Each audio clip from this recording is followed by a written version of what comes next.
ನಿನಗೆ ಮಾಡಕ್ಕೆ ಕೆಲಸ ಇಲ್ವಾ? ಹಾಯ್ ಗಾಯ್ಸ್, ನಾನು ನಿಮ್ಮ ವ್ಯೂ ವ್ಲಾಗರ್ ಮಾತಾಡ್ತಿದ್ದೀನಿ. ಆವಣಿ ಜಾತ್ರೆಯ ಪಾರ್ಟ್ 4 ವಿಡಿಯೋಗೆ ಸ್ವಾಗತ ನಿಮ್ಮೆಲ್ಲರಿಗೂ. ಲಾಸ್ಟ್ ವಿಡಿಯೋ ಅಪ್ಡೇಟ್ಸ್ಗಿಂತ ಈ ವಿಡಿಯೋದಲ್ಲಿ ತುಂಬಾ ವ್ಯತ್ಯಾಸ ಇದೆ. ಏನಪ್ಪ ಅಂದರೆ ಎಲ್ಲ ಅಂಗಡಿಗಳು ಸೇರಿದ್ವು. ಆಲ್ಮೋಸ್ಟು ಎಲ್ಲ ಅವ್ರವ್ರ ತಯಾರಿ ಅವ್ರವ್ರು ಮಾಡ್ಕೋತಿದ್ರು. ಇನ್ನು 3 ದಿವಸ ಇರೋದ್ರಿಂದ, ಆವಣಿ ಜಾತ್ರೆ ಒಂದು ವಾರದ ದಿವಸ ಇರೋದ್ರಿಂದ ಎಲ್ಲ ತುಂಬ ಚೆನ್ನಾಗಿ ಸೆಟಪ್ ಮಾಡ್ತಾರೆ. ಆವಣಿ ಪರ್ಷಿ ಬರೀ ತೇರಿಂದನೇ ಫೇಮಸ್ ಅಲ್ಲ, ಎತ್ತುಗಳು ಕೂಡ ಫೇಮಸ್ಸೇ. ಎತ್ತುಗಳೂ ಸೇರ್ತವೆ. ನೀವು ಆದಷ್ಟು ಬೇಗ ಒಂದು ವಿಸಿಟ್ ಹಾಕ್ರಿ. ನೆಕ್ಸ್ಟ್ ವೀಡಿಯೋದಾಗ ಎತ್ತುಗಳ ಬಗ್ಗೆ ಎಲ್ಲ ಹೇಳ್ತೀನಿ.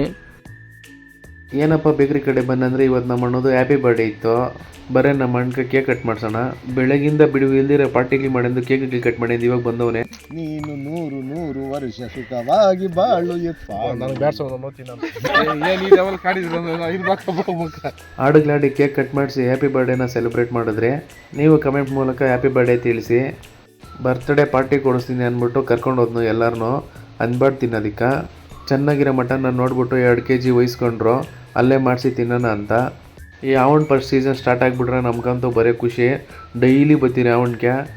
ಚೆನ್ನಾಗಿ ಬೇಯಿಸಿ ಸ್ಪೈಸಿ ಥರ ಮಾಡಿಟ್ಟಿದ್ರು ಅಂದಿಬಾಡನ್ನ. ನೋಡ್ತಾ ಇದ್ರೇ ಬಾಯಾಗಿ ನೀರು ಇರ್ತವೆ. ಅಂದಿಬಾಡ್ ಹೋಟ್ಲುಗಳು ಬೆಜ್ಜಾನ್ ಸೇರಿ ಆಲ್ರೆಡಿ ಓಪನ್ ಆಗಿದ್ದಾವೆ. ಎಲ್ಲರೂ ಬೇಗ ಬೇಗ ವಿಸಿಟ್ ಮಾಡಿ. ಎಲ್ಲರೂ ಒಂದೊಂದು ಪರೋಟ ಹೇಳಿ ಚೆನ್ನಾಗಿ ತಿಂತಾಯಿದ್ರು ಅಂದಿಬಾಡು. ನಮ್ಗಂತೂ ಅಂದಿಬಾಡು ಕೊಟ್ಟರೆ ಸಾಕು, ಇನ್ನೇನು ಬೇಡ. ದಿನ ಕೊಟ್ಟರು ಕೂಡ ಅಂದಿಬಾಡು ಬೇಡ ಅಂದಿರೋ ತಿಂತೀರಿ. ನನ್ನ ಕತ್ ಗೊತ್ತಲ್ಲ, ನಾನು ಎಗ್ ರೈಸು ಕಬಾಬ್ ಇಸ್ಕೊಂಡು ಒಂದು ಮಡ್ಗ ಕೂತಂದು ತಿನ್ನಿ. ಇನ್ನೇನು ಮಾಡೋಕ್ಕಾಗಲ್ಲ. ಅವರು ತಿನ್ನು ಅಂತಿದ್ರು ಕೂಡ ನನಗೆ ಯಾಕೋ ಬೇಡ ಅನಿಸ್ತು.